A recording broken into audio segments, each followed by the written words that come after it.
Qué ganas tenía de estar de nuevo con todos vosotros aquí desde nuestro programa de Finanzas de Atar por tu casa. Aquí Carlos Herranz al aparato.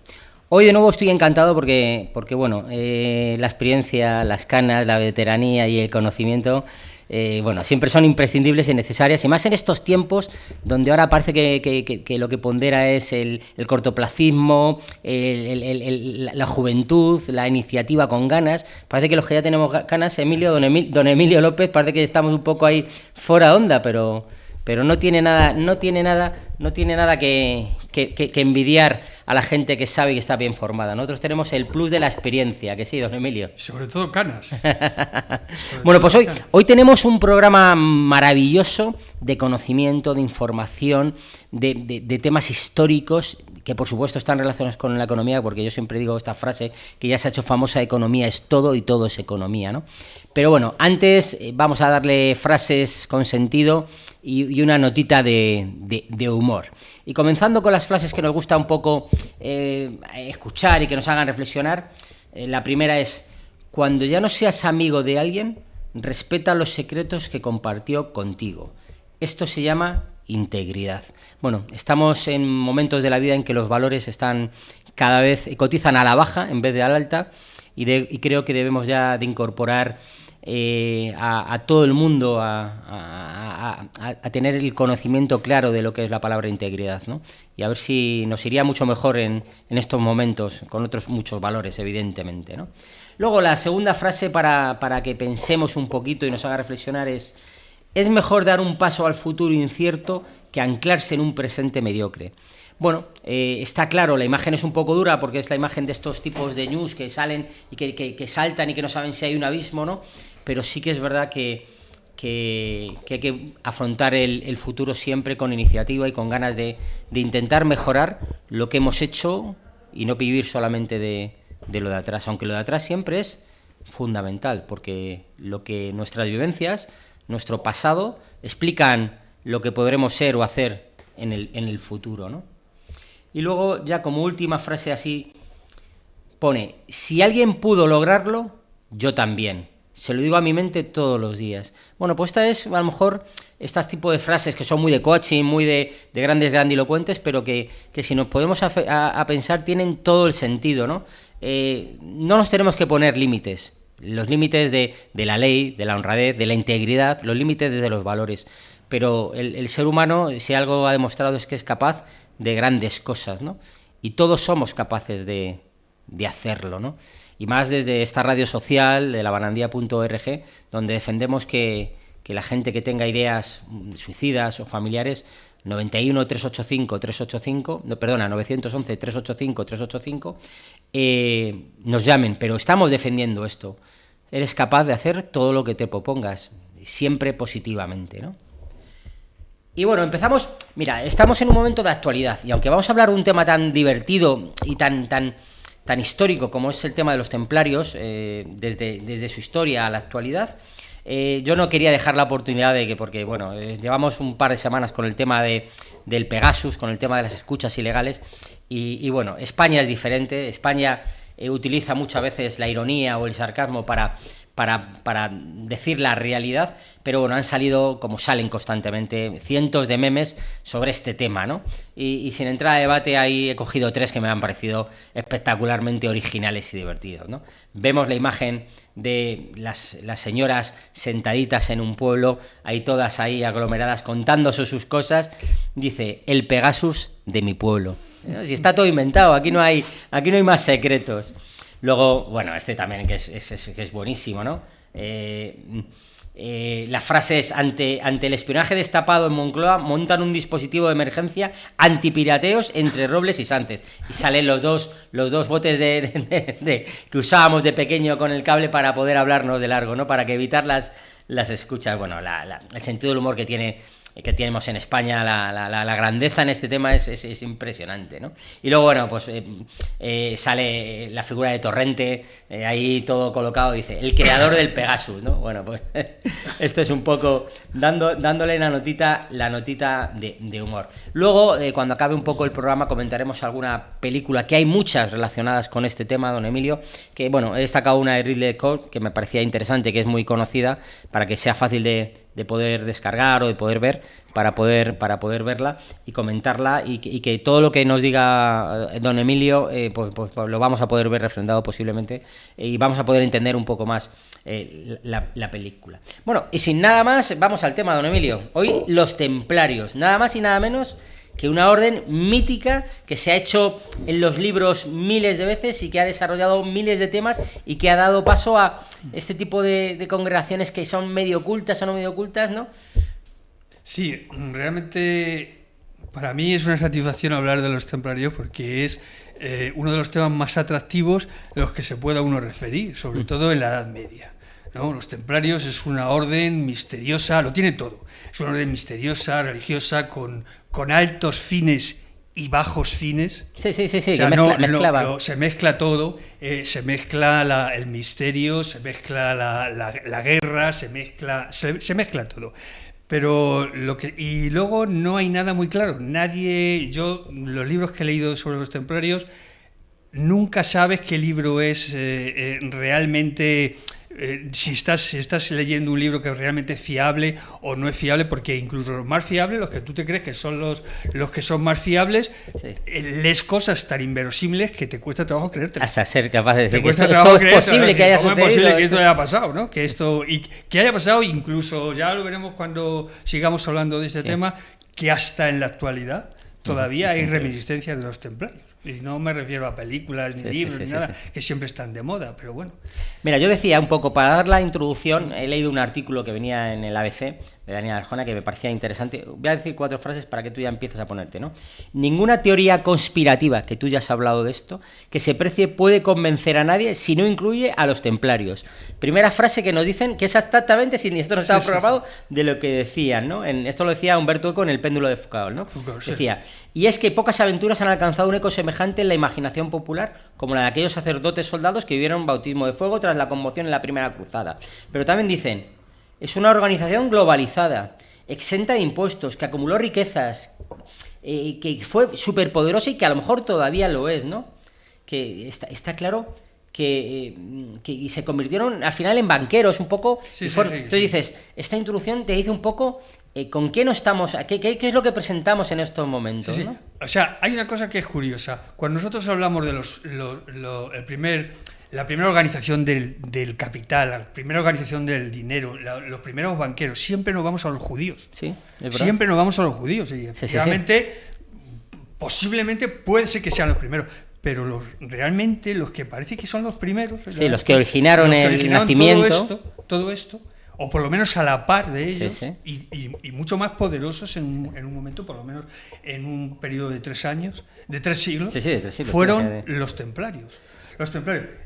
La creación de la orden, los templarios se crean como primer término para proteger a los caballeros que volvían de la primera cruzada después de la conquista de Jerusalén.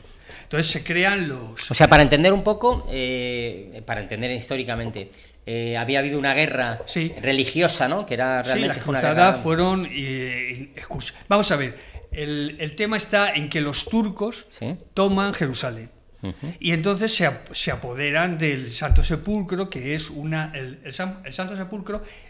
Los árabes habían creado una no sé cómo se llaman estas. Bueno, habían una iglesia, una mezquita en el sitio del Santo Sepulcro. Claro. Entonces, claro, entran los turcos y se apoderan de eso. Entonces se crea una cruzada para ir a salvar el Santo Sepulcro. Los árabes, por su parte, como es tierra sagrada para los cristianos, para los árabes por su parte también hacen lo propio. Claro, intentan. Entonces al final resulta que se organiza una guerra para entre todos. De todos contra todos en el tema de la religión, para ver quién. Claro, eso es en principio, ¿no? Sí. Entonces, la creación de la orden, pues es a un caballero, Hugo de Payns, Sí. se le ocurre formar una orden militar.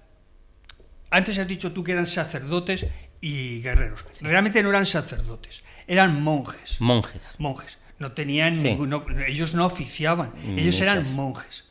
Entonces se crea una orden de caballeros Que para la defensa, para la defensa de aquellos peregrinos, de los peregrinos que acudían al Santo Sepulcro, o aquellos guerreros que volvían de la cruzada. Claro.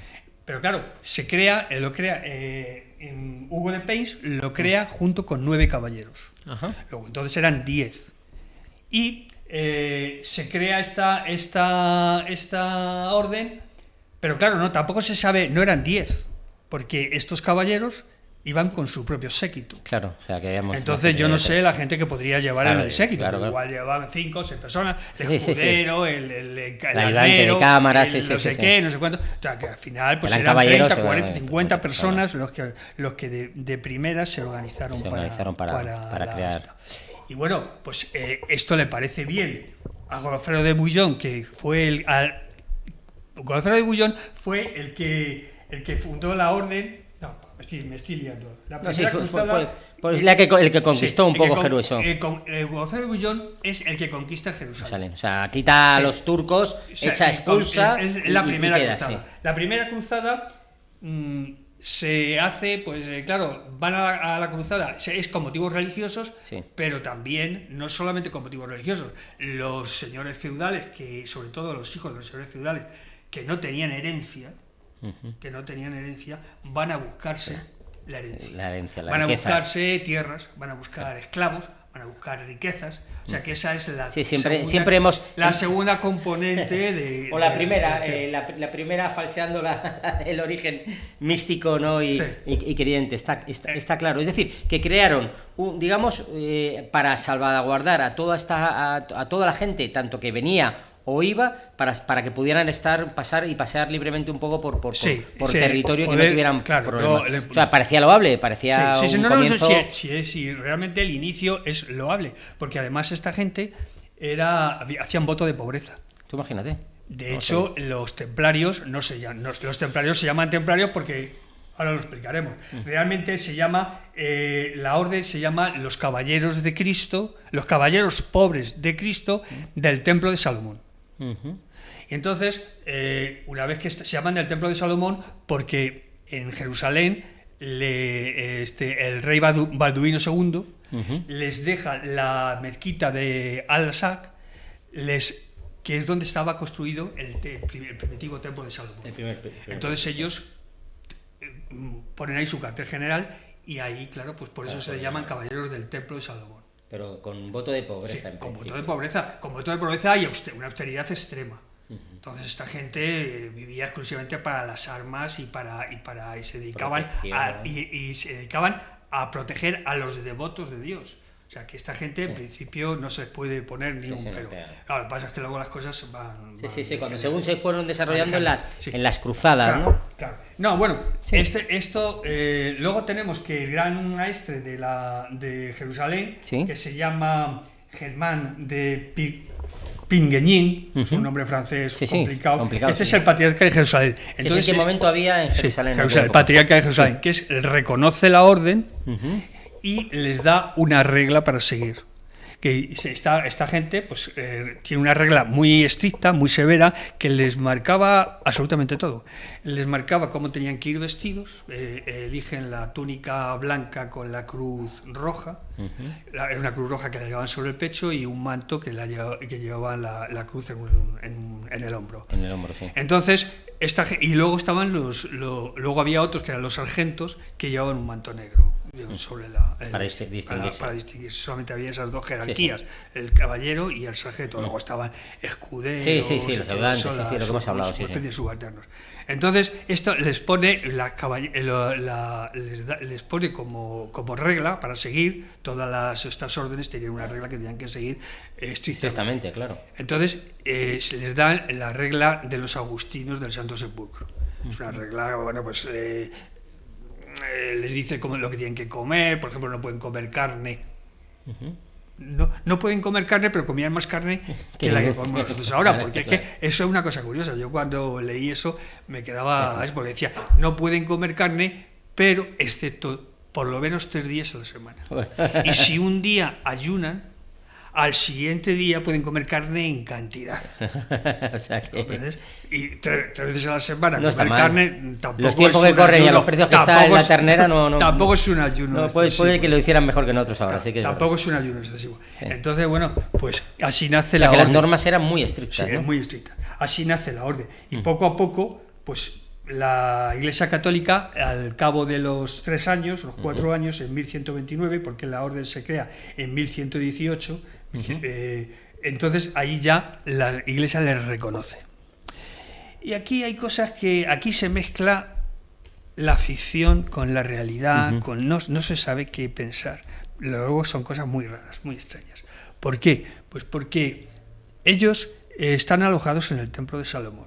Y resulta que cuando la Iglesia les reconoce, pues se crea un ejército que no tiene no hay ningún rey de Europa que tenga ninguna... No pueden... Vamos, solamente están por debajo del Papa. O sea, tú imagínate la por fuerza debajo del que Papa. tuvieron. Sí, bueno, es que de 9 llegaron a tener más de 50.000 almas. Tú imagínate.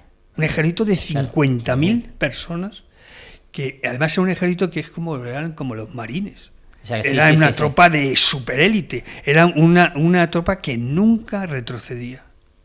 Nunca retrocedía. Y no podía... siempre cuando se entrenaban, siempre era... se entrenaban 1 a 3. O sea, siempre se enfrentaban a 3 enemigos mínimo. Es decir, cuando se decía, bueno, pues hay tantos. Sí, bueno, que con pues 50.000 podían combatir perfectamente contra 150.000. Porque estaban habituados a eso. Ese era el entrenamiento que tenían. Imagínate. Entonces y no una austeridad en el comer, en el vestir, en todo. Entonces, claro, eran unas tropas que eran... Súper formadas, de élite total. De élite, la mejor entrenada de Europa. Entonces, claro, un ejército de 50.000 hombres, o de 30.000, o de 20.000. Sin tener a alguien que les guíe, vamos, solamente su misión... Solamente por debajo del Papa, claro. Pues eso infundía terror. Claro. Vamos, no hay terror, por lo menos aprensión, por lo menos a cualquier rey de Europa, está claro. Incluso al propio Papa. Está claro.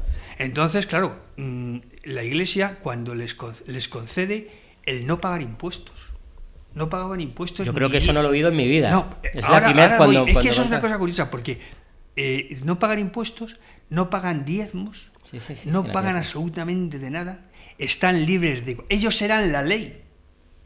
O sea, ellos estaban por encima de cualquier ley. La ley eran ellos. Tú imagínate. La ley eran ellos. Es lo que poder que era. El poder era omnímodo, era un poder ilimitado. Entonces tú te preguntas, ¿por qué? ¿Cómo se llegó a este? Porque claro, todo el mundo protegía sus intereses. ¿Cómo es posible que a una orden que cada vez es más poderosa, cómo es posible que le den estos poderes ilimitados? Cuando todos los países europeos, los reyes europeos tenían sus propios ejércitos. ¿Cómo es posible, no? Entonces, claro, ahí ya se mezcla la ficción con la realidad, con eso. Entonces hay cosas que ya se echan a volar la imaginación de muchos escritores, pero que es curioso. Entonces, una de las cosas que se dicen, es que en el templo de Salomón, los templarios encontraron reliquias, o encontraron, por ejemplo, hablan del Santo Grial, que siempre el Santo Grial, sobre todo desde este Dan Brown con el Código Da Vinci y tal, ¿no? Pues encontraron. Entonces, parece ser, según dice la vida, ¿no? que encontraron testimonios que ponían en tela de juicio la historia, el relato que tenía la religión católica en ese momento. Entonces hacen una especie de chantaje al Papa. Todo esto seguramente no tiene ningún fundamento, pero es bonito. Esto es uno de los atractivos de los templarios. Entonces, pues claro, para que no se destape todo eso, pues les dan todo tipo de facilidades. O sea, llegaron a ser súper poderosos. Llegaron a ser súper poderosos. Entonces, bueno, pues la Iglesia Católica, ya te digo, hizo la Luego estos también se crea en la misma época que se crearon los templarios, se crean otras órdenes. Ajá. Otras órdenes. O sea, que convivieron con otro tipo de órdenes parecidas a los que templarios. Ninguna llegó tan extremo porque no eran guerreros. Ya por ejemplo, los hospitalarios, que no eran guerreros, también hay mucha literatura sobre los hospitalarios, pero ya estos eran más, aunque al final se convirtió también en una orden militar, pero eran más destinados a cuidar a los enfermos, a cuidar tenían que convertir en órdenes militares porque, claro, iban a cuidar a enfermos en guerra, pues al final tenían que poder participar, no de la guerra, sino para poder entrar, tenían que ser militares, para poder entrar y poder salvar vidas, ¿no? Y ayudarles, ¿no? La Iglesia Católica celebra justamente para darles su beneplácito y para reconocer a la orden, celebra el Concilio de Troyes, que ahí es donde cogen y realmente reconoce a la orden y lo reconoce como una orden militar, y al grito de Dios lo quiere van a la segunda cruzada, porque la primera cruzada fue donde se crea la orden, realmente, y van a la segunda cruzada y van como ejército independiente, pero es como un poco como la fuerza de choque. Claro, y era imparable. Como los cuerpos de operaciones especiales ahora en la actualidad, ¿no? Eran los primeros que entraban, ¿no? Sí. Entonces, bueno, no se concibe luego la expansión militar de los templarios, no se concibe sin las cruzadas. Está claro.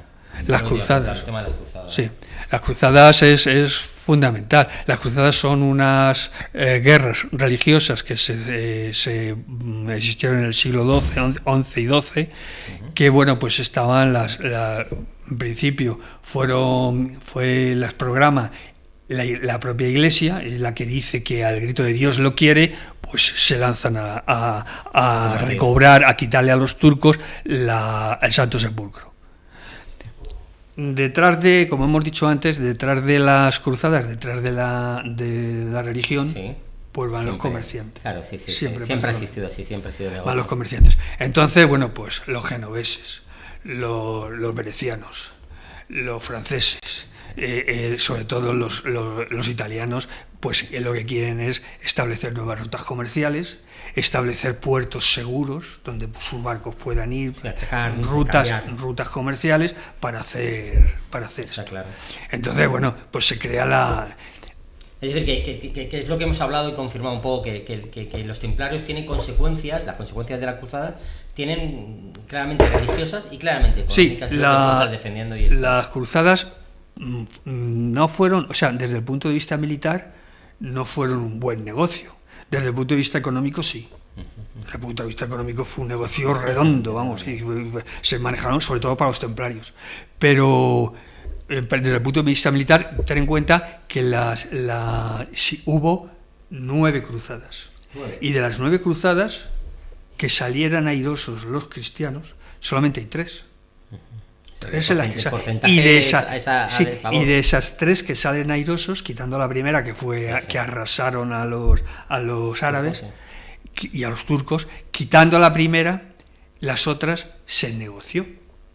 O sea, hubo concesiones, se ganaron cosas, pero también hubo que hacer concesiones, hubo que ceder, porque también había otros ejércitos que intervenían, sobre todo árabes, que intervenían. Estaba Saladino, nada menos. Claro. Entonces estaba Turquía, estaba Siria, estaba Egipto, estaba, o sea, entonces no fue un buen negocio. Pero para los sí, y la influencia económica de la orden en Europa, eso fue es lo que quieres hubo dos consecuencias, ya te digo. La consecuencia, digamos, de que la Iglesia pues se extendió, la Iglesia, los cristianos se extendieron por Asia, el Papa afianzó su poder. Claro. Hubo un intercambio cultural entre Asia, los árabes y los cristianos, y luego estuvo las consecuencias económicas. Claro. Las consecuencias económicas es que fueron tremendas, porque las consecuencias económicas de los a ver, lo tengo aquí, más o menos tengo aquí una chuletilla. Está claro que en todos los ámbitos, ¿no? Sí. Bueno, otra cosa que de no comunicaciones, de cosas. Otra cosa que no hemos comentado, Sí. ahora lo comentaremos lo Sí, de las, es que el Papa, para que fueran, que creó las indulgencias. Ajá. O sea, ibas, si te mataban ibas al cielo. Si hacías intención de ir, ya ibas al cielo. Claro. O sea, y claro, en aquella época que el periodo religioso era importante, Sí. pues hubo mucha gente, no solamente caballeros. Los caballeros eran los que iban más que nada por ganar gloria, por ganar dinero, por ganar tierras, por ganar esclavos, por eso. Y luego estaban lo que era la mano, la carne de cañón, la mano de obra, que estos iban por ganar indulgencias. Claro. Por ganar indulgencias y por liberarse de una pobreza y una hambruna que había en Europa, ¿no? Claro, entonces cogían, se metían en este lío y se iban, y bueno, les mataban o no. Y eso que trajo como consecuencia, tuvo muchas consecuencias económicas. Claro. Consecuencias económicas fueron muy grandes. Una de las consecuencias más importantes económicas fue el auge de la burguesía. Claro.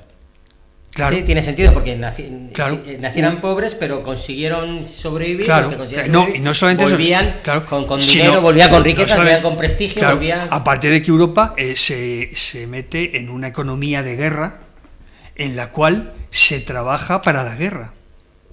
Claro. Entonces hay gente de esta burguesía que va surgiendo, gente que se dedica al transporte de mercancías, Claro. se dedican a construir barcos, se dedican a los apeos al armamento, se crean oficios, se crean la economía empieza a funcionar y ahí se hacen pequeñas y no muy pequeñas fortunas de gente que no tenía posibilidad de ninguna manera de seguir adelante. Entonces, fue el nacimiento de la burguesía. Sin embargo, lo que es la nobleza, pues algunos salieron ganando, pero muchos desaparecieron. Claro. Y hubo casas enteras que desaparecieron. Eso tiene claro, al desaparecer las casas, las riquezas, porque claro, los crearon los bienes de custodia, los templarios, que luego hablaremos de ello, crearon lo que eran los bienes de custodia. Es decir, si tú te vas a ir a la guerra, déjamelo aquí que yo te lo guardo. Y no eran listos, pero había un punto de honradez en eso. Le decía, ¿cómo me voy yo a la guerra y dejo aquí mis castillos, dejo aquí mis tierras, dejo mis esclavos, mis sirvientes, dejo eso? Se lo dejo a esta gente que me lo cuida. Que sé que me lo va a cuidar. Y cuando venga, sé que lo voy a tener. Incluso lo voy a tener mejorado porque esta gente lo va a explotar. Bien. Entonces, claro, se creó, se iba tranquilo. Luego, claro, todo esto que se organiza, esto lo que produce es una riqueza tremenda, que como esta gente no pagaba impuestos ni nada, claro, pues se multiplicaban. Entonces, en principio, a los templarios, esto ahí participó, como en las cruzadas participó todos los estados europeos, porque participó Alemania, participó Francia, sobre todo Alemania y Francia, Inglaterra no, el Reino Unido, y luego posteriormente España no tanto, porque España tenía su propia cruzada interior, tenía que la Reconquista. Claro, pero que en la Reconquista también tuvo, los templarios tuvieron un papel importantísimo, una intervención definitiva. Hay una palabra que me encanta siempre, ¿no? Que es lo de las encomiendas. Que has podido las encomiendas, el tema de las encomiendas. Bueno, la encomienda es... Además es que las encomiendas se crearon aquí, pero luego han tenido hasta nuestros días, prácticamente. La encomienda es una institución que es servidumbre a cambio de protección. Bueno, o sea, yo te ofrezco, yo te sirvo y tú a cambio me proteges. Que era la labor del señor feudal. El señor feudal tenía sus vasallos a los que tenía la obligación de proteger, entre otras cosas porque eran los que le daban de comer, y si no lo protegía, pues no, tampoco comía. Pero, y entonces, eso que se creó en esa época, luego, por ejemplo, España lo explotó muchísimo el tema de las encomiendas en América. América, cuando fueron los conquistadores españoles, se crearon también encomiendas, lo que pasa es que ya tenían otro sentido, porque el dinero que se recolectaba en las encomiendas normalmente se quedaba el comendador con ellas, y normalmente eran los españoles. Íbamos a América íbamos en nombre del rey, pero al final esto poco para el rey y esto mucho para mí. ¿no? Es que eso un poco va en el gen español. Claro. Eso es bueno, ¿no? Estamos... Pero las encomiendas, entonces esta gente creó las encomiendas. Las encomiendas no eran ni más ni menos que establecimientos, cuarteles. Eran cuarteles donde cada X tiempo, en una ruta de peregrinaje, cada X espacio, había un cuartel. Y entonces los peregrinos iban de cuartel en cuartel y ahí Claro, ¿qué pasaba? Que se empezó, al principio les pagaban con dinero y con joyas. Entonces eso era fácil de almacenar, que eso se metía en cofres. O sea, se llegaron a recolectar sumas increíbles de dinero. O sea, los tesoros esos que hemos visto en las películas de los piratas, donde los cofres rebosaban oro y rebosaban oro y platos de oro y collares, eso era así. Esa es la realidad. Eso era así, o por lo menos así nos lo cuentan. Sí, no, está claro. Pero vamos, no me extrañaría. Luego, ¿qué pasó? Luego ya se fue cambiando la cosa, y en vez de pagar así, pues pagaban con tierras, pagaban con castillos, pagaban con tierras, pagaban en especias. Es decir, que se convirtió en un imperio. Un imperio. Entonces, la encomienda empezó siendo un cuartel y terminó siendo un almacén, un centro comercial. Porque claro... Sí, ahora tiene curiosidad. Allí llegaban los peregrinos y no solamente pernoctaban allí, sino que es que se abastecían compraban lo que necesitaban, compraban lo que necesitaban, vendían lo que necesitaban, vivían allí, tenían, y como les pagaban en tierras, pues esas tierras que pertenecían a esa encomienda, la encomienda normalmente era un cuartel que estaba situado en una ciudad donde estaba una empalizada, una muralla que rodeaba al donde ahí había de todo. Y a lo mejor pues había 10, 12 casas, castillos, molinos, tierras. Entonces eso estaba en plena producción. Claro, estaba en producción constantemente. Y estaba en plena producción, y fueron los que realmente empezaron a manejar, a explotar o de alguna manera la oferta y la demanda. Claro. Porque claro, era tal la producción que tenían, porque como ellos eran austeros, eran muy austeros. Sí, no gastaban mucho, claro. No, eran austeros y tenían una idea clara de lo que tenían que hacer.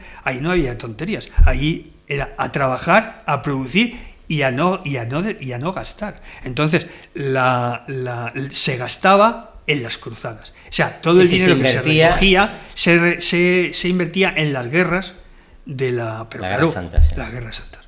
Entonces, esa vanguardia que tenían los templarios, que eran los soldados estos de élite que hemos hablado, había una retaguardia que eran los economistas.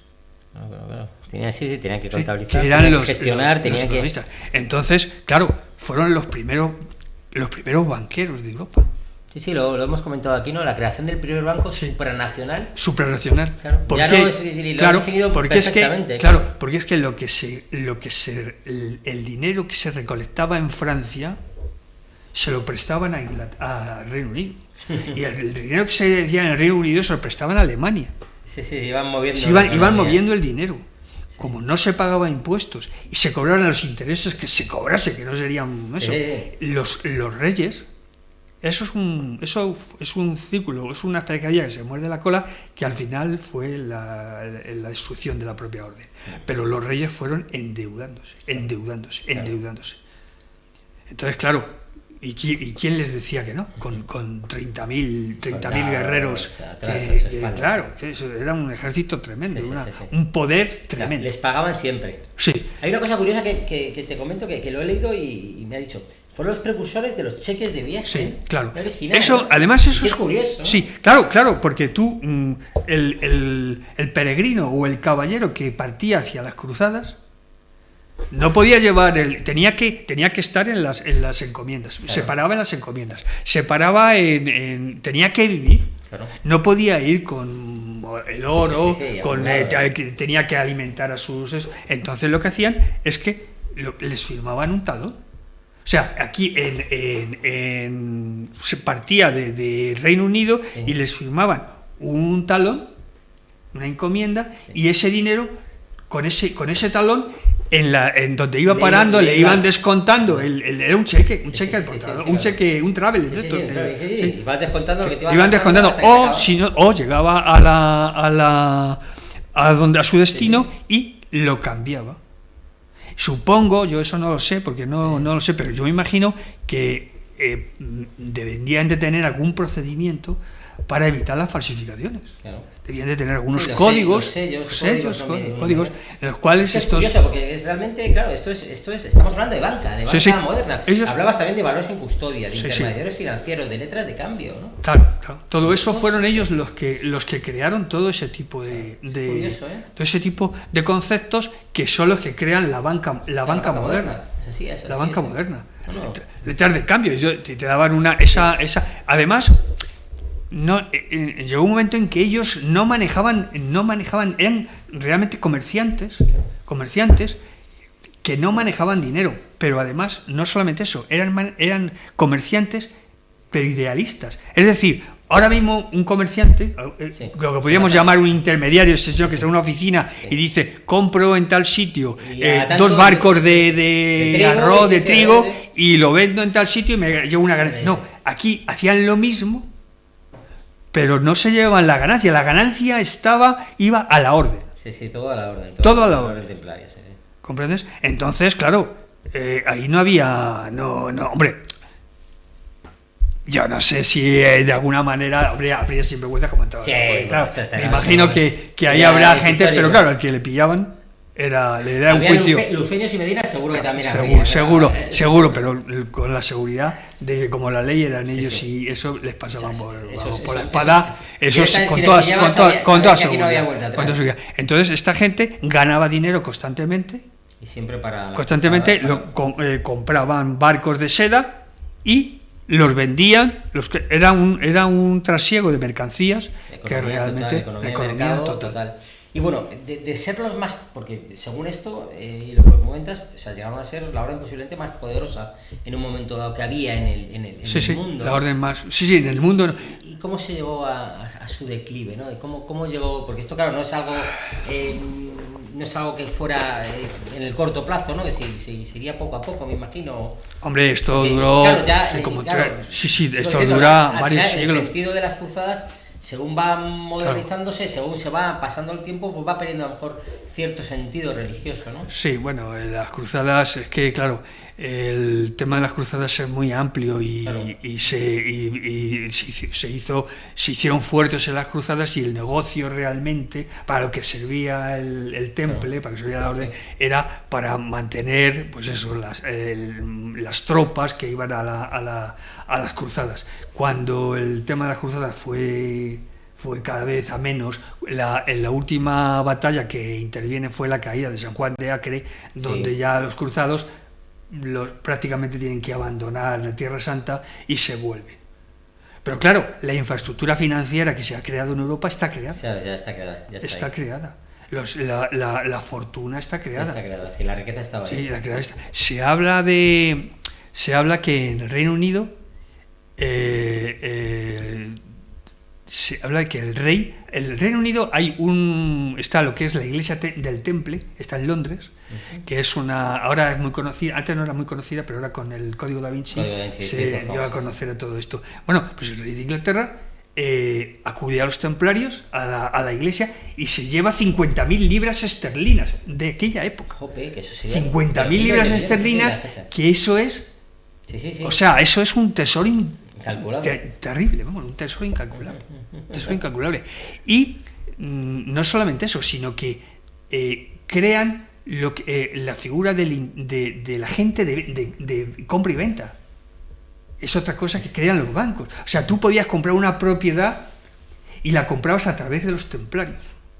Entonces los templarios... Como fedatarios públicos que daban tú puedes, norma de ley, ¿no? sí, tú ahora, por ejemplo, que quieres comprarte un terreno Sí. y vas a un notario o vas a un eso, y él se cuida de que no haya problemas, de que eso, pues eso lo hacían los templarios. O sea, el conde de no sé cuántos o el barón de no sé cuántos, o sea, quiere comprarse una isla de no sé qué y cogen y acuden a los templarios. Los templarios son los que cogen y le hacen el negocio. Los que van, los que dicen, los que le aseguran que eso no tiene problemas, que no va a tener problemas, que vale lo que vale, lo que vale tal, y tú tienes la seguridad de que eso no tienes ningún problema. Entonces, entonces eso, claro, entonces cómo desarrollaron entonces se pagaba, pues a lo mejor una isla que lo pagaban a plazo. Además, no solamente eso, sino que la forma de pago. Decían, bueno, pues esto lo vas a pagar cada año, vas a pagar 500 libras. Y entonces se pagaba 500 libras y las cobraba el temple pagaba a quien tuviera que pagar, se quedaba con su parte. O sea, como verás, era la banca moderna. La banca moderna, una... Luego también hablas un poco con el declive, ¿no? Que la ambición de Felipe IV, ¿no? Claro, el declive es que cuando ya no hacen falta los guerreros, los monjes guerreros, claro, porque no hay guerras, siempre se trata de que hay una guerra. Siempre los templarios han tratado los grandes maestres templarios, que eran el gran maestre del temple. En el temple había 3 categorías. Estaban los caballeros, el sargento y el maestre. Bueno, en las encomiendas también estaba el comendador. Sí, claro. Pero bueno, el comendador era una figura administrativa. En la orden militar, que realmente es una orden militar, estaban esas 3 categorías. Estaba muy estructurado. Sí, estaba súper estructurado. Entonces, cuando ya no son necesarias estas figuras, pues entonces se vuelven. Y claro, ya el negocio ya es de tipo de te dejo, me dejas, más judío. Hubo un momento en que en Europa había más de 20.000 encomiendas. Imagínate. Más de 50 castillos, más de 50 castillos tenía la orden. Imagínate. Aquí en España tenemos un castillo, bueno, tenemos muchos templarios, pero tenemos el de Peñíscola, por ejemplo, que joder, mucha gente a lo mejor no sabe yo no lo sabía tampoco, o sea, ¿era templario? El templario, sí, es una encomienda. Sí, una encomienda directamente. Entonces, el castillo de Peñíscola, que digo el de Peñíscola porque es el que conocido, conoce todo el mundo, sabe todo el mundo, lo hemos visitado, pues era un castillo de una encomienda, templaria. ¿Y cuándo desapareció la orden? Porque pues hablas del declive. Una vez que viene, casi todos los reyes europeos, incluido en España, bueno, España estaba dividida en reinos, y bueno, antes de hablar de eso, vamos a hablar un poco de las encomiendas en España, porque aquí en España los templarios ayudaron en la Reconquista. Y sobre todo en el Reino de Aragón. El Reino de Aragón fue del que más. Y entonces ellos, a la muerte del rey, ellos heredan, prácticamente heredan el reino. Imagínate. Lo heredan ellos. Y para renunciar a esa herencia, lo intercambian con Jaime II, lo intercambian y les dan castillos, les dan riquezas, les dan lo que llegaron a un acuerdo, y ellos renuncian a la herencia. Entonces, las encomiendas aquí en España tenían las encomiendas aquí en España eran bancos. Bancos. Los distritos donde se guerreaba, los botines que se recogían iban de estos a la encomienda, y de la encomienda iban a la Casa Central templaria, que era donde se distribuía la riqueza para las guerras de las cruzadas. Entonces, lo que se ganaba, los botines de guerra que se ganaban y las donaciones de los señores feudales, todo iba a la encomienda, y de ahí se canalizaba el dinero. Y hubo en España, sobre todo en la ribera del Ebro, hubo muchos castillos. Está el castillo de Tortosa, está Peñíscola, está el Maribet, hay varios castillos que todos están en muy buen estado generalmente. Aquí en o sea, que realmente fue Francia, en Francia, sí, Francia, los primeros que... Claro, en Francia el problema el reino y que claro, ya empezó en Francia hubo un problema, Francia fue donde se creó la orden, y era donde el Felipe IV adquiere unas deudas con los templarios que se suman a las deudas que había adquirido su padre. Sí, Con lo cual era prácticamente imposible imposible de pagar. Y no solamente eso, sino que Francia está en la ruina. Hay unas hambrunas tremendas, hay revueltas en todos los sitios y tal. Entonces se decide, el rey Felipe decide que no puede pagar eso. Entonces pide que le condonen la deuda, o al menos parte de la deuda. Los templarios le dicen que verdes han segado, que lo que hay que pagarlo, lo que se firma hay que cumplirlo y hay que pagarlo. Entonces claro, se crea tal revuelo luego aquí hay un detalle que es curioso, se crea tal revuelo en Francia que el rey pide protección a los templarios, y los templarios le protegen y lo llevan donde están guardados casi todos los tesoros templarios. Entonces el rey pide ingresar en la orden. Dice, bueno, pide ingresar en la orden como honorario, como miembro honorario de la orden. Y los templarios dicen que no. Esto te sonará, porque es una cosa parecida. ¿Te acuerdas de la masonería y Franco, que Franco quiso entrar a la masonería? Dicen, yo eso no estoy muy seguro, lo he leído en muchos sitios, pero no estoy seguro. Que quiso entrar a la masonería y como no le dejaban entrar o no le rechazaron, entonces desarrolló ese odio a los masones. Pues esto fue igual. Parece ser que no le dejaron, no le rechazaron, los templarios le rechazaron, y a partir de ahí Felipe IV desarrolla un odio mortal a los. Entonces, como ve la imposibilidad de esto, entonces lo que hace es que lanza, o sea, a su ejército contra los propios. Lo que pasa es que como no puede luchar con ellos, pues lo que hace es que manda una orden sellada a sus capitanes, a sus destacamentos, y entonces resulta que la noche del 12 de octubre de 1307, me parece, se abren las órdenes, y esas órdenes lo que dice es que hay que arrestar a los... Entonces los militares franceses, los soldados franceses, se presentan en donde están los masones, en casa de los masones, los templarios, y los arrestan. Arrestan a los templarios, arrestan a sus sargentos, se los llevan a todos.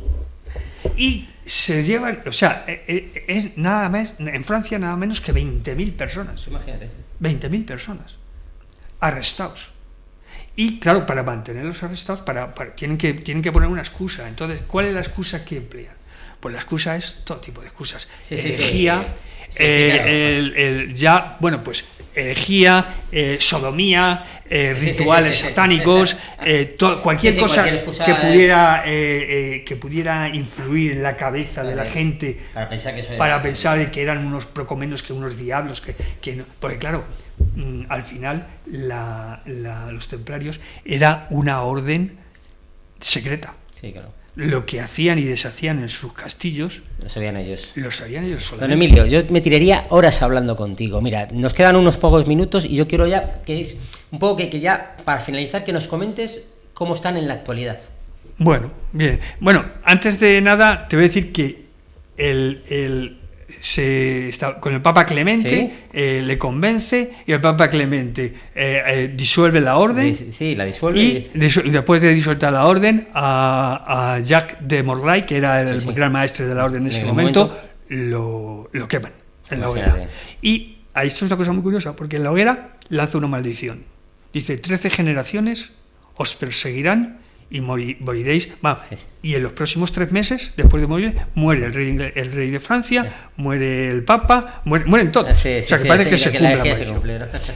En cuanto a hoy día, todavía existen los templarios. Hay órdenes que no se sabe muy bien lo que hacen, parece que funcionan, son como una orden humanitaria, que emplean, pues eso, una orden humanitaria que no es, aunque están dentro de la jerarquía, de una jerarquía militar, la jerarquía que tienen ellos como orden militar, pero se dedican, pues eso, pues a trabajos humanitarios en determinados países. Y bueno, o sea, que han vuelto a su labor un poco han abandonado, claro, ya no existe ya no hay ese como no hay guerras, pero sí existe. En cuanto a este poder económico, pues no es relevante hoy día ese poder económico. Lo que sí es cierto es que no hay la gente que se mete en las órdenes estas secretas y en los templarios, que ya no es secreta porque tiene que estar registrada. Claro, entonces, claro, no es secreta, pero que realmente no se sabe lo que hacen estas labores humanitarias, pero que bueno, que los que se meten, pues se meterán por algo. Claro, está claro.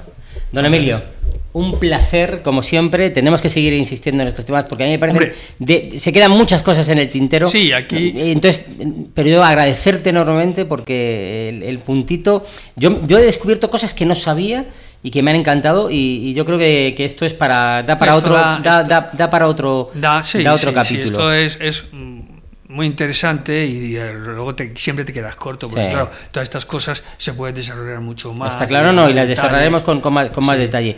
Yo solamente despedirme, daros las gracias a todos los que nos escucháis. Emilio, espero volver a verte pronto, de verdad. Estoy encantadísimo y muy contento de que estés conmigo, además.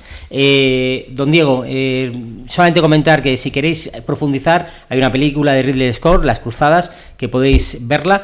Y nos emplazamos para otro día. Un abrazo desde Finanzas de Andar por tu casa. Don Emilio, muchas gracias. El rey leproso, que en esa época fue Balduino IV.